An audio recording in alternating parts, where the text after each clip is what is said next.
Holiday parties are steadily making a comeback. During the last recession, when people were getting laid off, a lot of businesses cut back, but about 76% of HR reps who were polled said that their company is planning on having a holiday party this year. It's up about 7% from last year, and 60% of employees, though, they aren't really looking forward to it, according to a new survey by career site Monster. Now, Monster's career expert says that if you are considering skipping, well, instead just treat it like a meeting. Go early, take advantage of FaceTime with colleagues or bosses that you normally don't get the chance to interact with. Think of it like, okay, I'm going to come prepared with 2 or 3 of my top wins and accomplishments this past year, and I'm going to humble brag my way when I talk to my boss and my boss's boss. Obviously, one thing you don't want to do, overindulge on alcohol if it's being served. About 14% of employees say that they had regrets about this issue. Now, Vicki Salemi says that there is a way you can recover. You can just say, I apologize if I offended anyone, or I drank way too much to drink. I don't remember much of the night. It was not my typical behavior, and just really get in front of it and own it.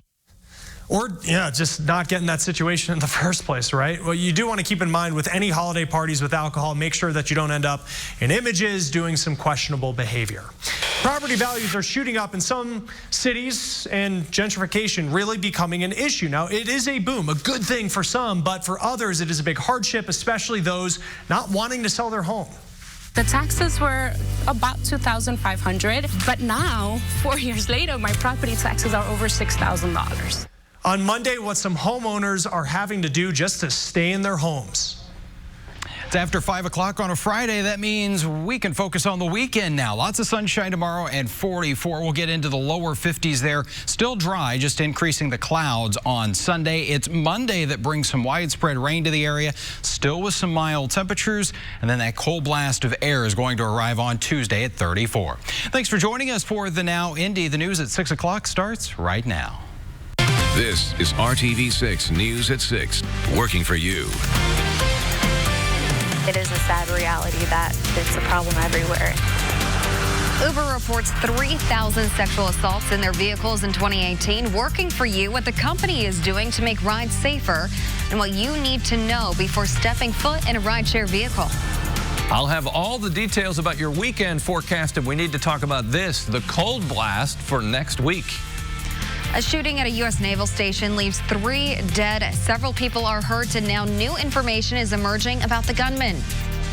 A new culinary experience coming to Fishers when you can expect all this construction work to be complete.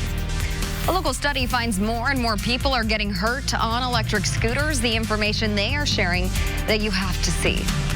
Good evening, I'm Amanda Starantino. A new report from Uber shows more than 3,000 sexual assaults were reported in 2018 nationwide. Those assaults, Uber says, happened during rides. And one woman we spoke to say it's happening here locally, too. Working for you, Megan Sanctorum found out what changes Uber is now making to protect riders and the local resources available for survivors. It's a quick and easy way to get around, so people all across the country are turning to rideshare apps like Uber. And while the vast majority of rides are smooth, a new report shows sexual assaults still happen. It is a sad reality that it's a problem everywhere. Allie Austin is a sexual assault survivor advocate at Families First in Indianapolis. She says the new data released by Uber doesn't shock her. When you just look at the situation of someone getting into the car with someone that they have no idea who that person is, what their purpose is. So now, Uber is making some safety upgrades. They plan to release a new verification system to make sure riders get in the correct car. They're adding on-trip reporting and text to 911. They're also increasing the size of their safety team. Uber is working to create a registry of banned drivers so they can share that information with other rideshare companies. I think what they're doing so far is great.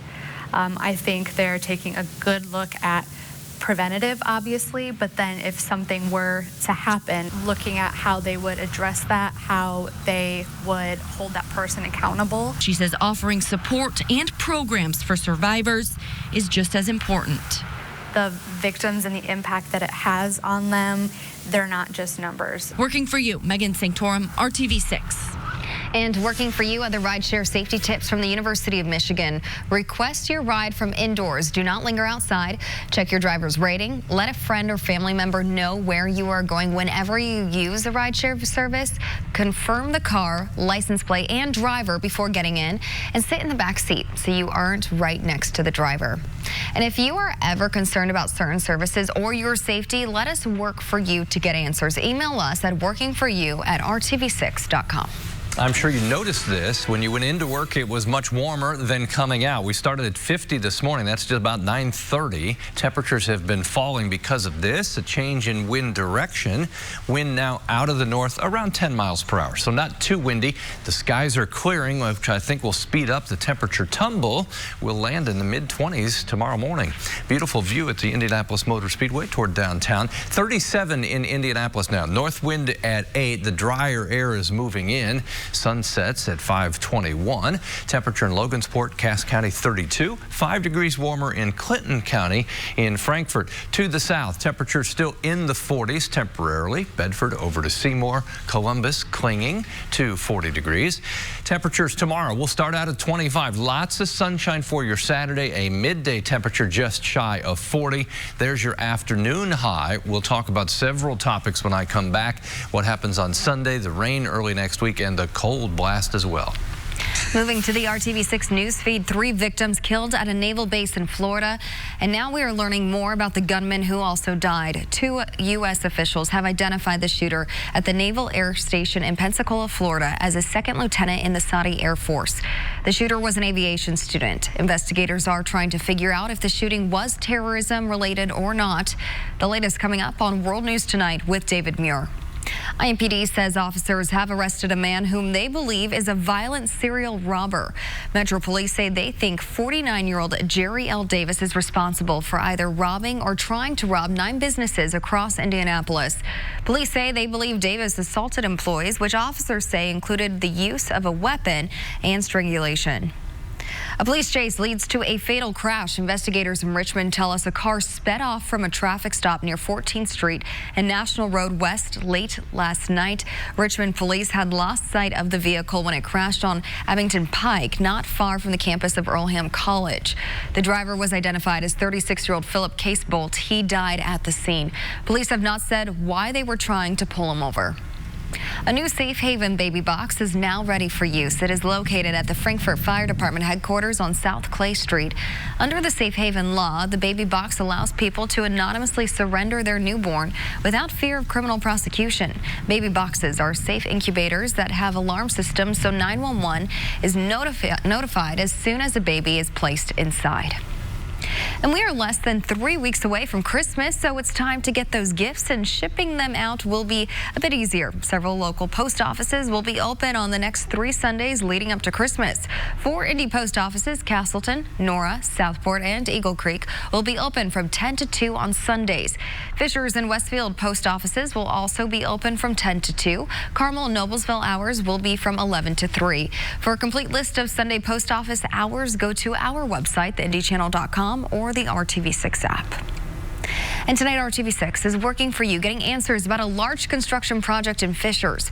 Businesses are now starting to open at the Fishers District along 116th Street, but the entire project is not complete and many stores are still empty. RTV6's Nicole Griffin is finding out when all this work will be done. This is one of 17 locations set to open here at the Fishers District. You can see here, this is the future home of Sun King Brewery. And right across the way here, this is the Fishers Test Kitchen. And down the way, the signature table. All of this is set to be complete in the spring. Creating a destination at the Fishers District, a place where people who live and work in Fishers want to visit and spend both their time and money. Right now, we are in the signature table. This is our culinary performance space that's part of the Fishers Test Kitchen. We'll be doing classes, private dinners, demonstrations, tastings. In the same building, the Fishers Test Kitchen will be 3 small restaurant spaces where chefs will serve food to guests at Sun King Brewery. We're giving the chefs the entrepreneurial experience of launching a restaurant, and then at the same time we are helping them prepare for launching out into our community where they can open their own restaurant. This new idea comes as the demand for fresh local food in Fishers continues to grow. The types of companies that we are creating and attracting here in our innovation economy, the tech companies, the people that work for those companies demand more than the traditional franchise experience.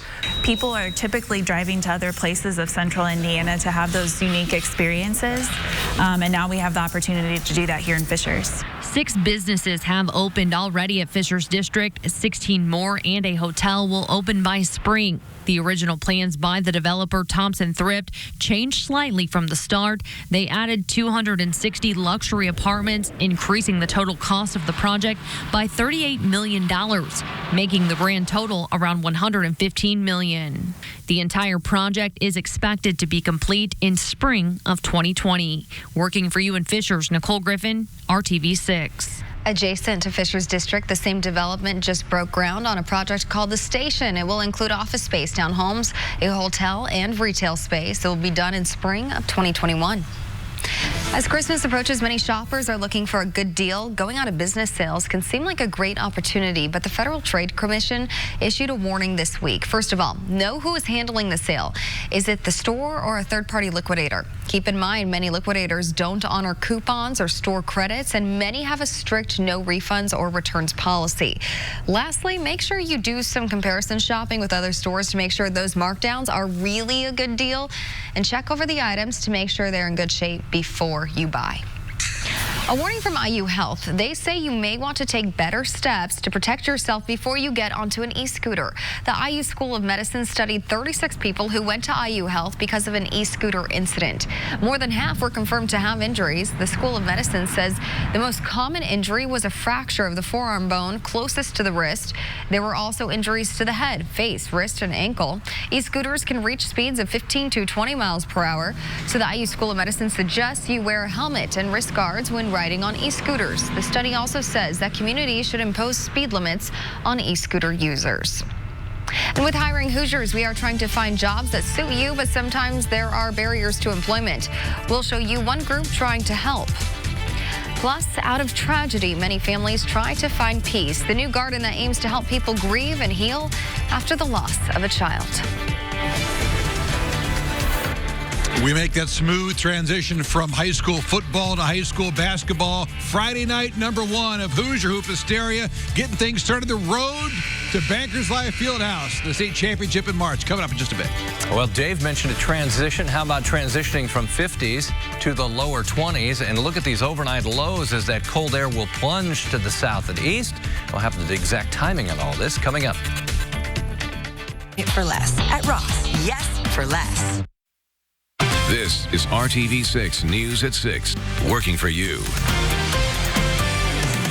Right now, you will want to avoid southbound I-65 at Washington Street near downtown because of a car fire. Emergency crews have the right lane of southbound I-65 closed as they work to put out the fire and move the car. Again, this is southbound I-65 near Washington Street. Avoid this area if you can. And welcome back. For more than a year, our Hiring Hoosiers initiative has focused on helping you find a quality job or career. But we've also found there are some barriers preventing Hoosiers from getting quality jobs. Incarceration is one of those hurdles. Earlier this year, I checked in on PACE Public Advocates and Community Reentry, a nonprofit dedicated to helping people and families affected by incarceration get back on their feet. I made a lot of bad decisions in my life. Sitting across from me is 26-year-old Montclair Hansbrough, a dad of a 2-year-old daughter, a soon-to-be husband, and a recent hire for a construction company. His journey to this spot, though, has been a difficult one. Addicted to marijuana, Hansbrough says he was committing robberies, stealing cars, and manipulating loved ones. That's what ended up leading me to get my second felony, which was attempted burglary, because I was trying to get money for my fix. But, I ended up getting caught, and, at that time, that was the best thing that happened to me. Hansbrough spent 3 months behind bars and a year and a half on house arrest. That's when he found PACE. I was ready to accept help and actually do something with it. In Marion County in 2017, almost 40% of people incarcerated returned within 3 years. However, PACE's clients only saw a 4% return rate. We're just trying to walk beside them, hold hands, while all of these goals that are set get met. You know, I understand you get locked up for what you do. I believe in, you know, you got to pay for what you've done. But when you get out of jail, you're still paying for it. Because you can't find a job. No one's willing to take a risk on you. You can't even get housing because they don't want to take a risk on you, you know? So it's just like you end up in a circle. Through PACE, Hansbrough received the skills to get a job. If you go back out there, there's no telling if you will make it back. And that right there, that scares me. Like I said, nonetheless of who I, let down as far as my daughter and my fiance, my family, PACE, how they supported me throughout this whole transition, and myself. I don't want to be that guy no more. And I'm not going to say I don't want to be because I'm not going to be. Love you. To learn more about PACE and the opening of the Recovery Resource Center, head over to our website at hiringhoosiers.com. And every day we get new posts from local employers looking for someone like you to apply for their jobs. And they're all coming in on our Hiring Hoosiers Facebook page. Just type Hiring Hoosiers in your Facebook search bar and connect with us for all these great positions. Soon there will be a special place for people who've lost a child at any age to grieve, remember, and heal. Today, the City of Fishers broke ground on the new Angel of Hope Memorial Garden. It will be located at Fishers Heritage Park at White River on Eller Road and should open sometime in 2020. The Angel of Hope Memorial will be a place for people to heal and find hope after losing a child of any age. Today is Angel of Hope Remembrance Day, where communities nationwide remember these children through special ceremonies at Angel of Hope memorials. And soon Fishers will have a memorial too because of the efforts of Fishers resident Holly Schomeyer. She lost her daughter Allison, who died a day after her 7-month wedding anniversary. I learned about the Angel of Hope through a support group that I went to, Compassionate Friends, and they had told me about the Angel of Hope statue up in Noblesville Forest Park.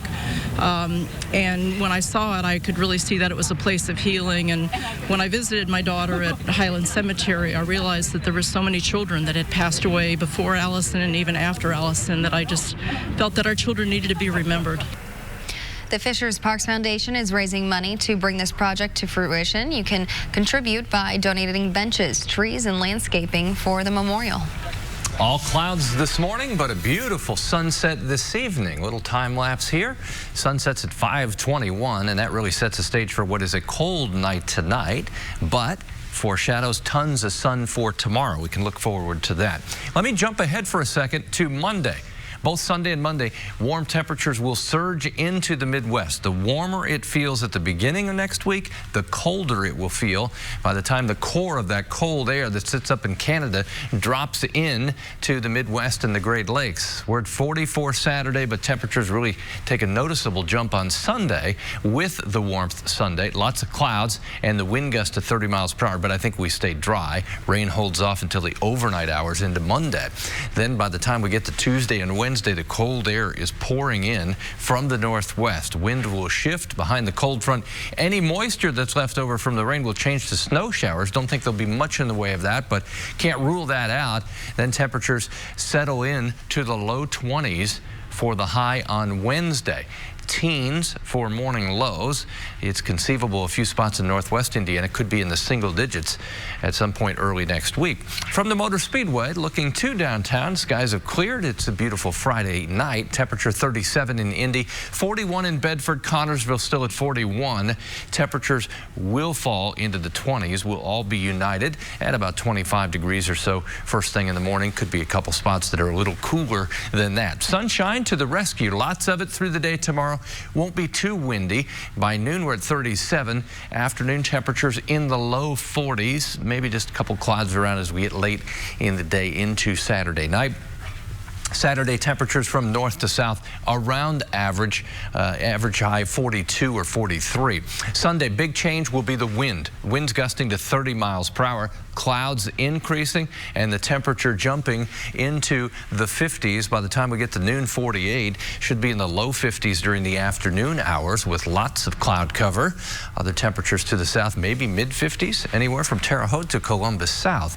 Monday, a rainy start to the work week, but mild we get false confidence on Monday with temperatures still in the lower 50s. It's all about that transition that begins Tuesday as highs will be back into the 30s with temperatures falling through the day. Early next week, temperatures change all the way to 22 by Wednesday. We'll be in the teens in the morning. Sounds like basketball weather to me, Dave. Can you hear it behind me? The ball's bouncing.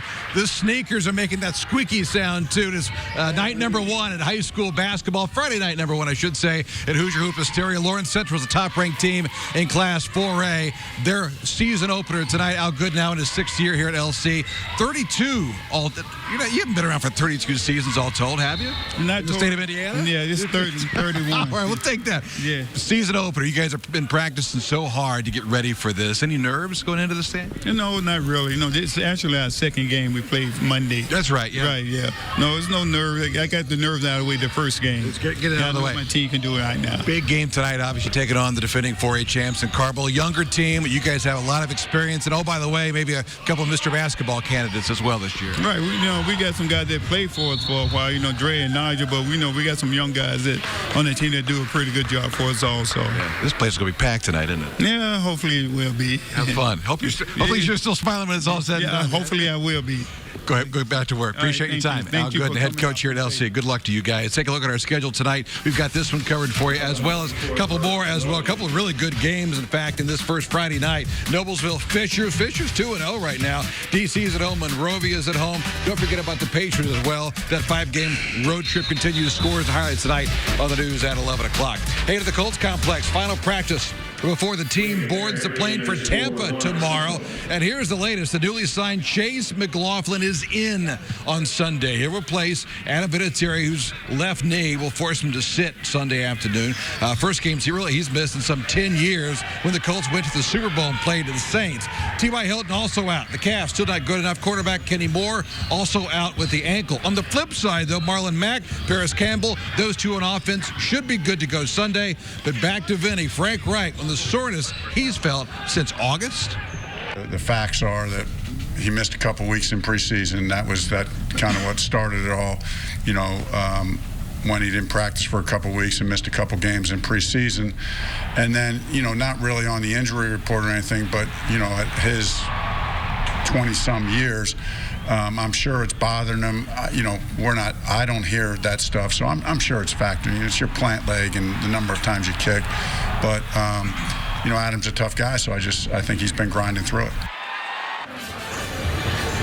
And just like that, Adam is out. Big news out of Bloomington, though. IU football coach Tom Allen agreeing to a new 7-year contract worth some $27 million, averaging nearly $4 million a season. Tom's 18 wins in his 3 seasons are a school record. We'll find out Sunday which bowl game the Hoosiers are headed to in a couple of weeks. He was currently the lowest paid coach in the Big Ten, but certainly that has changed now. And finally tonight, first and foremost from Chicago, Bears fans finally enjoying a win this season. Looked pretty good, too, as they knocked off the Cowboys on Thursday Night Football. Mitch Trubisky, the rushing touchdown. Did you see this, though? Victory formation. Watch the backfield as Tarek going. The game is up at the flip. Later highlighted on social media. Very nicely done. Please don't try that at home, though. He is a professional. So are we think. LC Carmel tonight, kicking off week 1 of Hoosier Hoop Hysteria tonight on the news at 11. Meantime, the news at 6 continues after this quick timeout. And Keller, right now. Welcome back. Today's RTV6 photo of the day. Take a look at this cuteness. Karen Heimbaugh sent in this picture of her mini cow named Minnie Mae from her farm in Westfield. And Karen says Minnie Mae wants to wish everyone a Merry Christmas and Happy Holidays. We want to see your photo of the day. Email your picture to news@wrtv.com. It looks like I could walk up and pet her, but I bet you she would run from me. Oh, I'm sure she'd love you. World News is next.